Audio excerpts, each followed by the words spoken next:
This is The Great Outdoors with Jason White, exploring the great outdoors in Pennsylvania and beyond. Brought to you by the Mariana Outdoorsmen Association and by Wild Acres Farm, Fishery, and Regulated Hunting Grounds. Now, The Great Outdoors with Jason White. Hello, friends. I'm Jason White. Welcome to The Great Outdoors. It's a beautiful day here in southwestern Pennsylvania, and I think I have a good show lined up for you. But before I dive into the topics of discussion today, I want to give a special thanks to our sponsors, the Mariana Outdoorsman Association. You can join the MOA today. And coming here in August, there's going to be the Early Bird Special. I want to reiterate the Early Bird Special. You can pre-purchase a membership for 2026. It is valid from September 1st of this year through the end of the year, and then all of 2026. You only pay for 2026. So basically, you're getting September through December of this year for free. That is one heck of a deal. MarianaOutdoors.com for that information, and you'll be able to do that effectively after August the 1st. It'll be fired up and ready to go, MarianaOutdoors.com. Special thanks to 10 Mile Creek Outfitters and Wild Acres Farm, Fishery, and Regulated Hunting Grounds. If you're looking to do any of these variety of things, from a corporate event, weddings, trophy trout fishing trips, upland bird hunts, wild deer hunts, and also wild turkey hunts, all are available. We have blast and cast packages, you name it. We also have flower picking, veggie picking, just a wide variety of options and opportunities. 10mileco.org. That is TENMILECO.org. Or give us a call at 724-579-0924. And last but not least, special thanks to Washington County Tourism and Promotion Agency. Please visit Washington County, Pennsylvania today. I want to dive in real quick on the Mariana Outdoorsman Association's upcoming events. This Saturday at 9 a.m., basically through the duration of the day, wildflower picking. Fill up a jar and vase, take it with you for $10. Also, there is veggie picking available, so if you want to come out and pick right off the vine, happy to have you for that. Saturday, September 6th is the opening day of Dove at the Wild Acres, and also it'll be our first quail stalking of the year. Saturday, September the 6th, the same day, we'll also have an open house and tour, so if you're interested in the Early Bird Special, this is a great opportunity to come out and see all the hunting fields, the 1,000-yard rifle range. If you're interested in seeing the 2.5 miles of trophy trout waters, I'd love to have you. Again, all this information is on Mariana Outdoorsman Association's Facebook, website, MarianaOutdoors.com. And certainly, I don't want to miss the fact that all of these episodes, even recorded at WMBS radio station, are uploaded to YouTube, along with Anchor and Spotify Radio. Saturday, September the 20th at 4 o'clock, 19 North event venue is where the Energy Security and Sportsman's Bash collaboration between the Mariana Outdoorsman Association and the AOGA, American Oil and Gas Lines.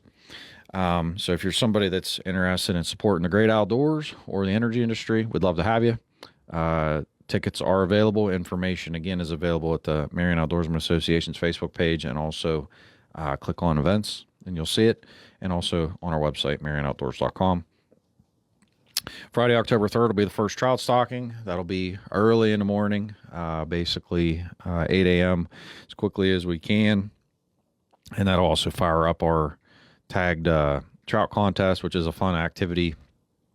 Largest and smallest fish every month gets some prizes, and then we do first, second, third largest at the end of the season, along with the smallest fish of the entire season.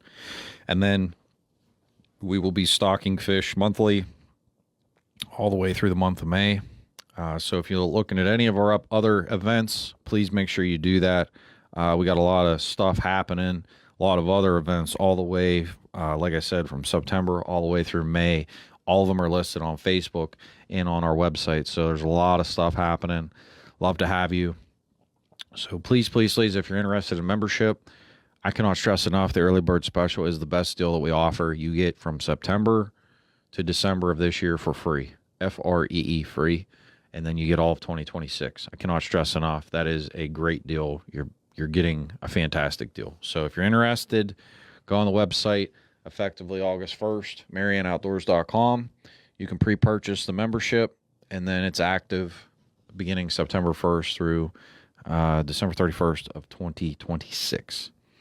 I actually was at a seminar yesterday with the Pennsylvania Farm Bureau. Special thanks to the Farm Bureau Chairman Andy Bader of the Wildlife and Fisheries Committee for setting that up. We had a lot of great conversations that took place. I was really kind of engaged and intrigued, and I wanted to really share with everybody some of the topics that we discussed. Things such as trespass, things such as CWD, topics ranging from, how can we do a better job with migratory birds? I just really thought, how would I describe it to you? It was just a fantastic opportunity. It's something that we do basically every summer. We started doing it last year. We do it as a one-day activity.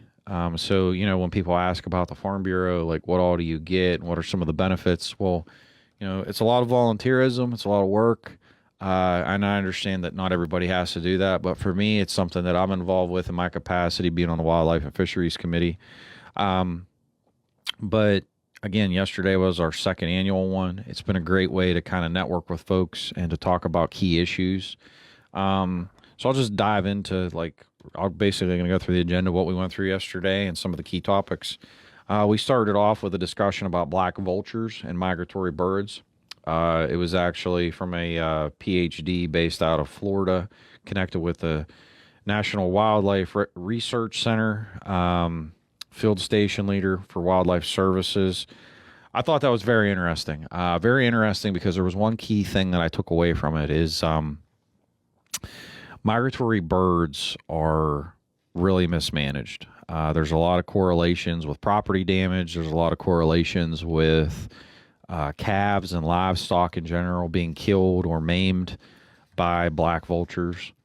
But the one thing that really hit home for me, we were talking about management tools and management practices. And black vultures, and don't quote me, I do not know the exact number, but when we talk about deer, turkey, when we talk about even ducks, geese, so on and so forth, ducks and geese are obviously a migratory bird. But when you think about wildlife in general, there are annual management numbers that you want to hit. That's why, for example, why we sell so many deer tags. That's why we allocate so many tags for different species. The one thing that really hit home for this was we have certain species that are migratory birds, so like doves, waterfowl in general. Those are allowed to be managed via hunting practices. And then, due to the Migratory Bird Treaty Act, there's certain species that are just listed blanket as protected. Well, that's great, but you still have to manage them, which everybody has to understand. If you do not manage them, they then repopulate out of control because we're basically feeding them exorbitant amounts of food, whether that's different species of livestock, whether that's habitat that's been created that's not natural, whether that's carcasses alongside of roadways. I can go on and on and on. But at the end of the story of this particular topic, we talked about the fact that black vultures do have a target management number. And to my knowledge, under protected species, they are the only species that's protected that the federal government has established a quantitative target number for management. This is very, very important because if this does not get replicated with other species, it's a missed opportunity. Why do I say this? Again, we're talking about all the other species from deer, turkeys, blah, blah, blah, waterfowl. We have target management numbers. It's all hunting and trapping is about conservation management. So with the black vulture, we realized we had a problem, and the government has actually set, which they did not disclose yesterday, but there are target numbers. But for every other species, we have not done that. And I specifically asked the question, do we have target numbers, and are we pursuing target numbers? And the gentleman actually said, well, you're the first person that's asked that question, and it's a good question. And no, we do not. But it's certainly something that we need to look at and consider. So when you're thinking about hawks, when you think about other birds of prey that we've seen on, I would say, in exorbitant amounts, this opens up this conversation. Opportunities for disease to be spread, opportunities for property damages to take place, the fact that you can't have free-range chickens anymore and protect yourself. It opens up all these conversations. So what I took out of the conversation that I really want to drive home with everybody is black vultures are a protected species under the Migratory Bird Treaty Act, but we do have a management number with them. With these other species, we do not. It's a huge problem. It's a huge problem. So we've acknowledged we have a problem with black vultures because they've become so bad for property damages and destruction. So we've then implemented a management number. We have to really take that same strategy, vision, and goal with other species. Moving on, next topic we discussed, stream redesignation, high-quality streams. This fell underneath the Fish Commission, collaborating with the DEP. It really doesn't affect southwestern Pennsylvania. This was more of the, I'm going to say, the mountainous ranges of central Pennsylvania. It's definitely a conversation when you talk about Class A streams. It's going to have to be circled back to. Why do I say this? A lot of questions, concerns came out of the conversation because once a stream is designated or a particular area, any development, any type of work, including timbering, if you wanted to timber your property, you could be put in a very, your back could be pinned against the wall of what you can and cannot do with your land. So that's a little bit concerning. What I raised the question was, we're going and identifying these places, and basically we're going to say, oh, nobody can basically do any work or any type of development or progress of any kind, and potentially even just timbering your property if you're, a landowner, a farmer, whatever.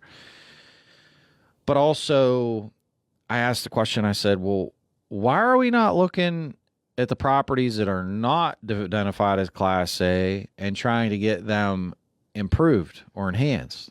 And it was kind of like, and I raised the questions of, places where maybe we don't have fence along streams where there are cattle, or places where, why aren't we doing more stream assessments? Why aren't we looking at, because it got brought up about like water temperature, like how can we help impact that? There's a lot that we can do, like not cutting the grass too close to certain areas of certain fields, or not mowing too close. These all come with just basic stream assessments, and then honestly just basic conversations with landowners if there's a program that would fit that people could fall into to do some type of improvement or whatnot. That's awesome. We talked about the fact that, permitting reforms. We had a conversation about that, about how the Chapter 105 general permit is a humongous problem. And actually the gentleman from the DEP was there, acknowledged the fact that people know that. I think it's a common fact that everybody realizes that the Chapter 105 system is broken. And, just to reiterate the fact that the DEP has full discretion under the Clean Water Act federally and the Clean Streams Act at the state level to implement a successful system. And not only to impact or influence and lay out a successful system, they also can expand. So like we had conversations about the fact that like farmers might have trees down, maybe they have fence lines, tree falls down, it falls down another 50 feet and it goes into a stream.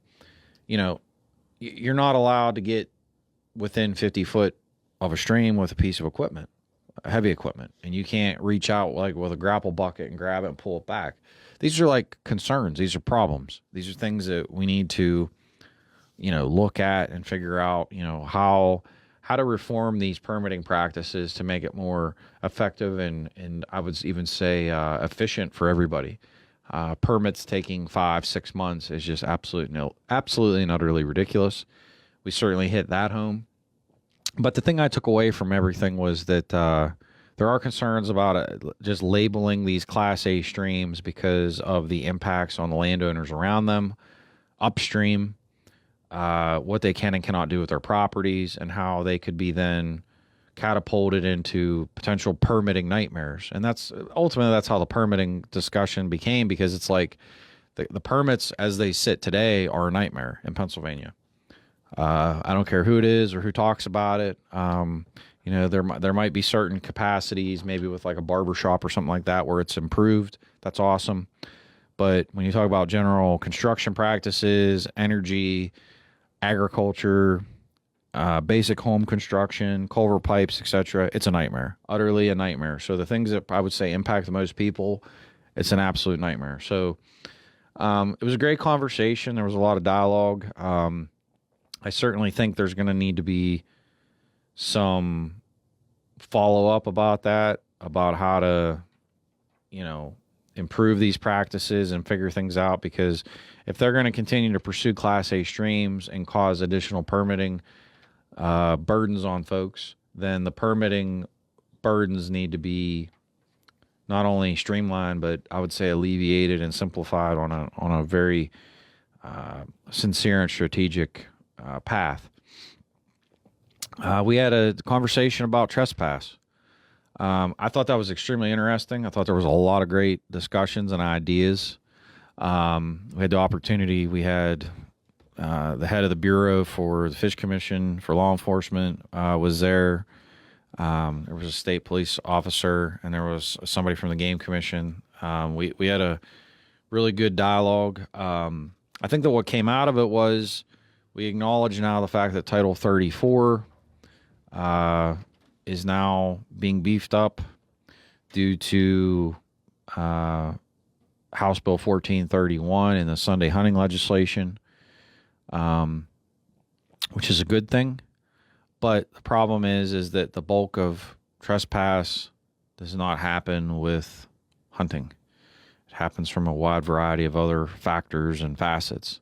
So to fix and resolve that problem and to give law enforcement and even the judiciary the appropriate tools and mechanisms to hold people accountable, Title 18 and Title 30, Title 18 being the criminal code and Title 30 being the code for the Fish and Boat Commission, needs to be beefed up and mimic the path that we've taken with Title 34, the game code. There are a lot of opportunities to beef things up. We also talked about conversations regarding better education. We need to do more education as a whole, not only, I would say, amongst the agencies, but collaboratively. I think that's going to start happening. I'm really hoping that we can get more collaborative efforts even with the state representatives and even senators. They do a lot of different community outreach events, concealed carry, shredding, license plate disposal, so on and so forth. So I'm really hopeful that we can set up some events that gear it, these ag reforms, the Game Commission reforms, trespass reforms, hunting laws, amendments, changes, just to better educate everybody as a whole, because I think that's something that we absolutely need to do. Expanding upon that idea, we had conversations about littering, because one of the biggest reasons that even whether it's the hunting properties, whether it's fishing access, one of the most tremendous negatives that you will hear, the largest negative impact is definitely a littering complaint. When I say littering, that could be the most basic of things of, leaving empty wrappers or bait containers. It can be dump sites. So we had a really good conversation about that, about why littering is such a huge issue, and why that actually hurts folks losing property access, especially the commissions. So I think there's going to be a conversation about that as well.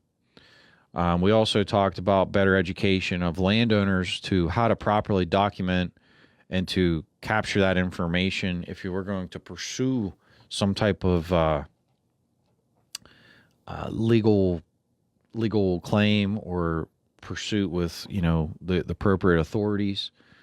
We had conversations about taking pictures and collecting information, how to go about documentation, date, time, writing stuff down, cell phone cameras, so on and so forth. So there was a lot of really good conversations that came out of that.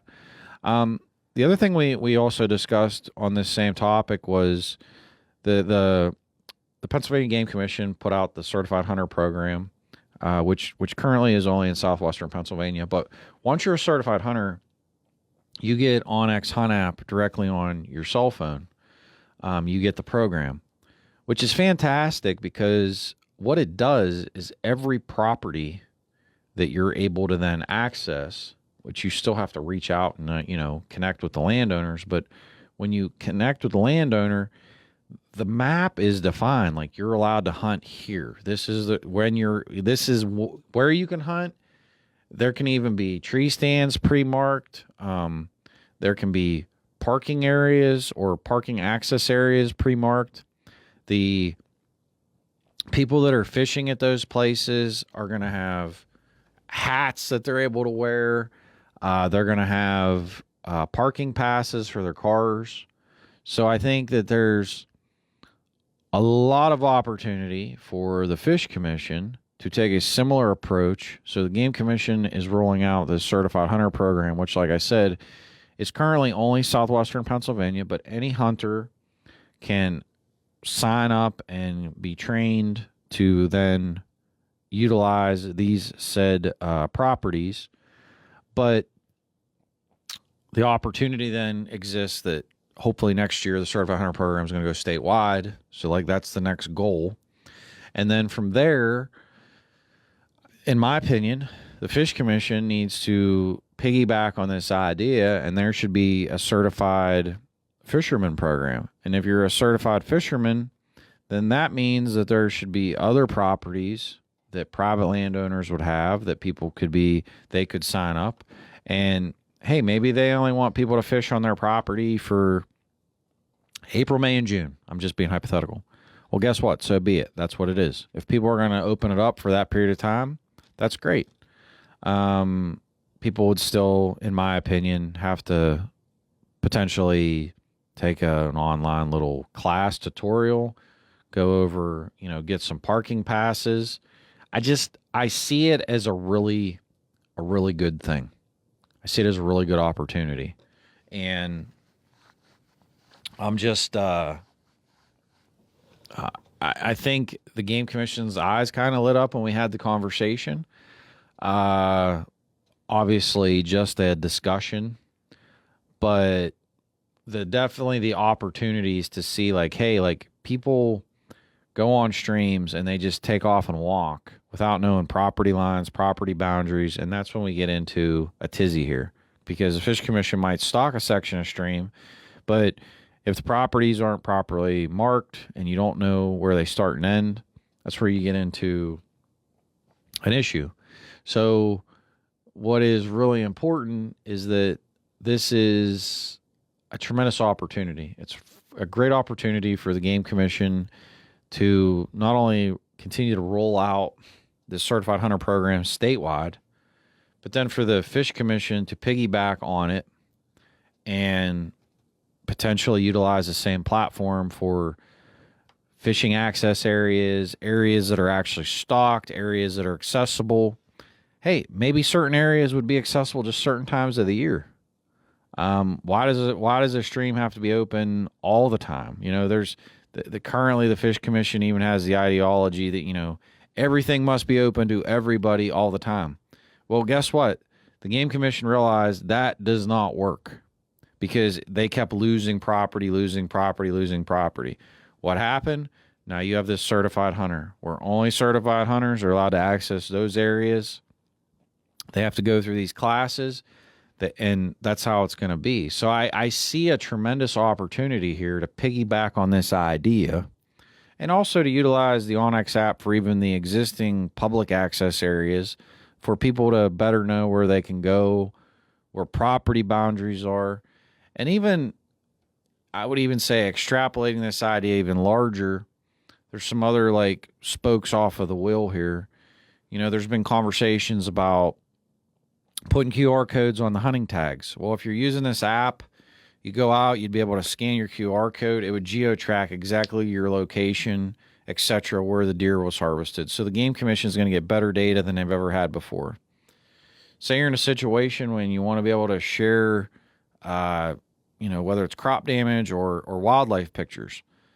That's never been available. So even the idea of linking trail cameras, utilizing your geo-track cell phone, that's an opportunity that's never been presented. Now, onX utilizes similar technologies today, but the Game Commission and Fish Commission have never utilized that kind of technology for wildlife management. So it's a huge opportunity. Also for access, just giving people better access to these different ideas. And the other thing I would say, and I think it's very important, I brought this up yesterday, if you're using these apps, obviously you're going to have your phone on you. You go out in the woods and something happens to you, you fall out of a tree stand, something were to happen to you, people would at least be able to pinpoint where you were.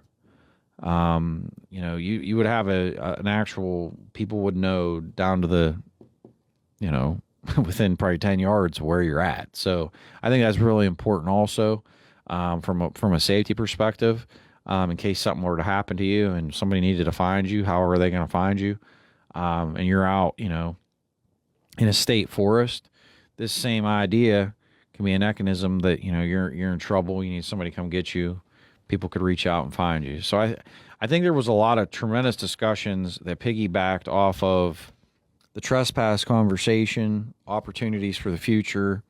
And like I said, the technologies that the Game Commission is now implementing in southwestern Pennsylvania with the Certified Hunter program, certainly hopeful that that'll be not only a success this fall, but hopefully a success next year statewide. I would be hopeful of that. And I'm really excited about that because I just really believe, based upon the interaction I've heard from hunters and property owners, that you're going to see a lot more property access. And I think you're also going to see a lot more hunter access, hunter growth. I think you're going to see more hunters engage Pennsylvania. Not to mention the Sundays that have now been going to be added, which I do want to make a note of that. The Sundays have been added, and I have them here just for those that would like a mental note. The dates that have been added for this hunting season include September the 14th, September 21st, September the 28th, October 5th, October 12th, October 19th, October 26th, November 2nd, November 9th, November 16th, November 23rd, November 30th, and December 7th. So that is extremely exciting, and I'm really looking forward to, the fact that we're going to have all these additional, not only days to hunt, but properties to hunt. Obviously, if you sign up through the Certified Hunter program, we're going to have folks being more conscientious and aware of where they are, utilizing technology. And, at the end of this conversation about trespass, there's a lot of thoughts for the future. So I'm really excited about that. Again, that's why these types of days and meetings and seminars are so good, is because when you get people to have open dialogue, it really can have a positive impact. There's a lot of conversation about CWD. I would say that was probably what I walked out of there with, between CWD out in the general stratosphere, CWD within, I'm going to say, farms. It was probably when I walked out of there, it was just this gargantuan gray area question mark, because outside of the quantitative testing at the national testing lab out in Iowa. In the U.S., or I'm sorry, the Pennsylvania Department of Ag has a lab too. I mean, outside of just simply identifying CWD through their testing methods, which seem to be darn near as close to 100% as possible, everything else outside of just simply that knowledge, from the rapid tests to how the even transmission of the CWD was happening or alleged transmission, because that was something that was brought up. You know, we had talked about the fact that, you know, there's so many deer even out in the wild now, and you'll see fields with 50, 60, 70 deer. And anybody that goes out into the woods knows that the deer are constantly touching, brushing up against each other, clearly mating in the mating seasons. So it's like, where this idea that the deer are not touching, because there was conversations that, oh, well, only when there's baiting happening is that the big issue. And so, like, there's not even any quantitative information that's even remotely a thing. It really didn't have any understanding. Also acknowledge the fact that it's been on record as being scientifically, like, I guess, on the science community's radar since the 1960s out in Colorado. But it's one of those things that, like, I raised the question. I was like, well, we don't know because we weren't testing prior to the 60s that maybe it existed elsewhere and we didn't know. It also could be a lot of things. Like we talked about the fact that, you know, human beings have so many different diseases. And if we were to quarantine every single person, for example, somebody that has cancer, I'm sure if we looked back probably 80 years ago, people probably didn't understand or know the data or facts on that. So the fact that, like, it would almost be like looking at it today and saying, oh, well, if everybody that has every disease or any type of sickness has to be quarantined, it's just kind of mind-boggling to me. It's a gargantuan unknown. Furthermore, like, we had conversations about the testing because, like, the folks that are at deer farms, and not just whitetail deer, because there are other species that are impacted by CWD, or at least test for CWD, that are hoofed animals like a moose, mule deer,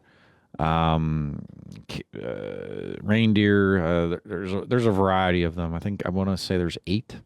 But point being, they are under such a scrutiny, and there was somebody there from the Department of Agriculture, and he said, well, it's because they're tied in with commerce. Well, and I turned around and I was like, well, I in one breath understand what you're saying, but on another token, I completely and utterly disagree with that entire notion. And I want you to hear me out here. So we scrutinize the deer farms and basically hold them to such a high standard, because basically they're selling a commodity, right? But on the other hand, we are processing millions of deer in the state out in the general public for private consumption, or even more so, the deer that is being processed and given to food pantries and those in need, and it's not being tested. Not to say none of it's being tested. I shouldn't say that. But it's certainly not all being tested. And I'm sure that the overarching amount is definitely not being tested. Especially a lot of the stuff that's being processed, whether somebody's processing it at their own house or at a local butcher shop. And the same capacity goes with even the food that's being given away to the pantries. And I turned around and I was just like, if you're going to sit here under this lens of health and safety, you have to have the same guise and purview collectively. Like this idea of the North American model, that if anything goes into commerce, it immediately goes to like this, it goes into these like, how do I want to say it, into such a high standard, and we want to hold it to this same purview. But then the things that are out in the natural world and are wild, when it comes to just, oh, we're going to pay, the government's going to pay to give this food that we're not going to test to people. I personally have just a giant moral and ethical issue with that. Like, I don't see the rationale there of we're going to force deer farms to be held at such ridiculous standards, but yet, it's, and we're basically going to cry wolf over this CWD on thing. Like, they even talked about the fact that they have tests that'll say that it's a positive, but it's actually a false positive. It's actually a negative, and then they'll have a negative that's actually a positive. So, at the end of the day, it was a gargantuan question mark. Like, I walked out of there feeling like, what the heck did I just experience here? Because it was like getting machine gunned with information from different sides of the story, a lot of unknowns. So I would say, if you hear anything on CWD or if you see anything displayed, I would just caution you to do your research, read about it. I would say the science is nowhere near. I mean, they've been looking at this for 60 years plus. So, I mean, I still feel that when I walked out there yesterday, I was just like, what did I just go through? There's a lot of unknowns. There's a lot of uncertainty. There's a lot of science that needs to be figured out, but, I don't want to, I don't talk about this today to scare anybody, because you shouldn't be. I don't think it's something to be scared about, but it's something that I think it's something you certainly should know and research and have a better understanding of. And, if you have the time, look it up. There's other things such as EHD, which is another disease that impacts deer, but it's actually from a bug. It's something that you should know and understand in Pennsylvania. And I certainly think, I would, and it's important that everybody knows and understands that if you're going to process your own meat, the signs and the symptoms of a sickly animal, and that's not just deer, that could be any livestock in general. You don't want to consume bad meat. So you need to know all the signs and even the visual signs of something that doesn't look healthy. And, if you're not sure, and something doesn't look good, it's probably best to just not consume it.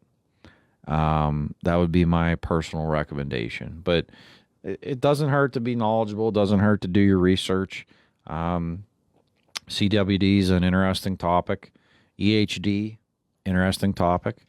But if you have the time, look them up. I think you won't be disappointed to have a conversation about it, because, there's different perspectives, there's different opinions. And just like I said, I was at that conference yesterday, and it was a mountain of opinions and views and unknowns, and we're not sure, and we think. And so just be cautious and cognizant. Don't be, afraid to go hunting. If you're not sure about the meat, don't consume it. If you want to get it tested, there are places you can get meat tested. Do what makes you comfortable and what you feel okay with, and that's okay. But, at the end of the day, it was a great day. Tremendous amount of knowledge was had. Tremendous conversations were had. A lot of good dialogue. I'm really excited about the trespass stuff. I think there's a mountain of opportunity to reform a lot of change there. I think that's a huge... I think it's a huge opportunity. Trespass is something that people want to see improved and changed. So I'm excited about it. Number one. Number two, I think that the migratory stuff, to me, is a mismanaged situation. It's another opportunity that we can do a better job for conservation as a whole, preventing the spread of disease, destruction of private property, or preventing the destruction of private property. So I'm excited about that too, the fact that that's moving forward. I'm excited about the Certified Hunter program. The fact that Not only does this happen in Southwest PA, which I will make a note, I will be announcing in the near future some dates for classes for those that want to become certified hunters. As soon as I get some information, I will definitely relay that with everybody. But if you're not a certified hunter and you're interested, go on to Pennsylvania Game Commission's website, pull up your info and research. I think it's something you'll, at a minimum, be interested in. And if you've never used the OnX Hunt app, this is a tremendous tool. And like I said, I'm really excited about the fact that there's conversations about QR codes on tags. Fish Commission's now having conversations. I think there were some eyes open and the wheels are turning, so I'm excited about that. But until next week, I want to give a special thanks once again to our sponsors, Mariana Outdoorsman Association. You can join the MOA today, MarianaOutdoors.com. August, we'll be opening up the early bird special. You get the rest of 2025 starting September 1st for free, and then you get all of 2026. So you can join the MOA under the early bird special at MarianaOutdoors.com beginning in August. 10 Mile Creek Outfitters and Wild Acres Farm Fishery and Regulated Hunting Grounds, 10mileco.org. And once again, special thanks to Washington County Promotion and Tourism and Promotion Agency. Please visit Washington County. I'm Jason White. This has been The Great Outdoors. Have a blessed week, and I will see you all next week. All right, great job, sir. This is WMBS Uniontown.